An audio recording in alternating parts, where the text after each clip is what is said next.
नमस्कार मित्रों, भुवन को इंसाफ दिलाने की एक और कड़ी में आपका स्वागत है।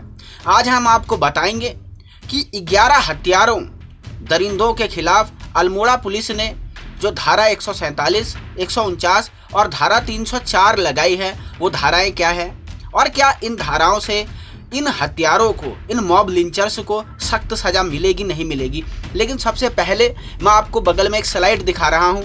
ये एक ऑफिशियल पेज है अल्मोड़ा पुलिस का और उसमें ये बताया गया है कि मुकदमा संख्या 14/2021 इसमें धारा 147, धारा 149 और धारा 304 8 से 10 अभियुक्तों के खिलाफ लगाया गया है। ये आप बगल में पढ़ सकते हैं, ये बात इसमें कही गई है।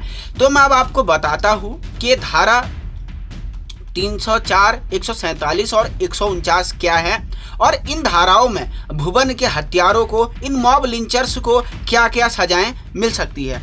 सबसे पहले मैं आपको बताता हूं आईपीसी की धारा 304 जो इस केस में लगाई गई सबसे संगीन धाराओं में से एक है।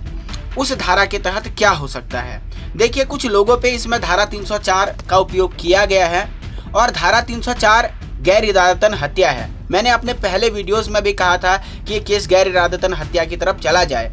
गैर इरादतन हत्या की परिभाषा कुछ इस प्रकार से है कि कुछ लोगों ने किसी लोग को पीटा जरूर, लेकिन उनकी मंशा उसे जान से मारने की नहीं थी, यानी वो उसे मारना नहीं चाहते थे जान से, लेकिन फिर भी एक व्यक्ति की मृत्यु हो गई किसी मारपीट से या किसी आघात से, तो उसे आईपीसी की धारा 304 में रखा गया है।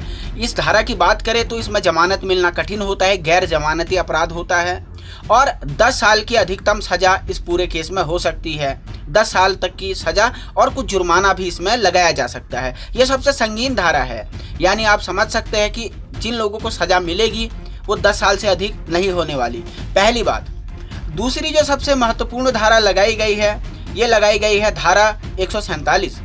धारा 147 धारा का कहने का मतलब है कि उपद्रव करने का दोषी होना, यानी जब कोई व्यक्तियों का समूह कोई उपद्रव करता है तो उन लोगों पर यह धारा लगाई जाती है। ये भी एक संज्ञेय यानी कॉग्निजेबल ऑफेंस है और 2 साल तक की सजा और आर्थिक जुर्माना इस पर हो सकता है। ठीक है, कई लोगों पर यह धारा भी लगाई गई है।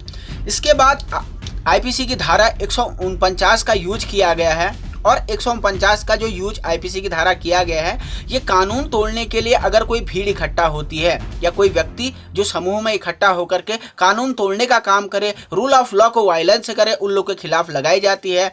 इसमें भी कठोर सजाओं के प्रावधान नहीं है, 2 साल तक की अप्रोक्सीमेटली सजा इसमें दी जाती है, ये यहाँ पर प्रावधान है। तो अब आप खुद तय कर सकते हैं कि जो सबसे कठोरतम धारा लगाई गई है वो है आईपीसी की सेक्शन 304।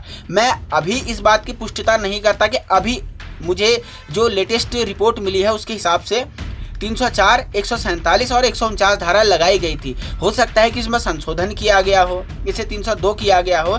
तो ये जानकारी 2 या 3 दिन पहले जो वेबसाइट से निकाली गई या कल शाम तक की वेबसाइट से निकाली गई उस पर आधारित है। अगर कोई नया अपडेट आ जाता है तो मैं इसकी अभी पुष्टि नहीं करता हूं, लेकिन जो लेटेस्ट इन्फॉर्मेशन है उसके आधार पर जो धाराएं लगाई गई है उसके आधार से अप्रोक्सीमेटली 10 साल तक की सजा संभव नजर आती है और आर्थिक जुर्माना। अब आपको ये खुद देखना है कि भुवन के केस में आप क्या इस सजा से संतुष्ट हैं। बहुत बहुत शुक्रिया, बहुत बहुत धन्यवाद, नमस्कार।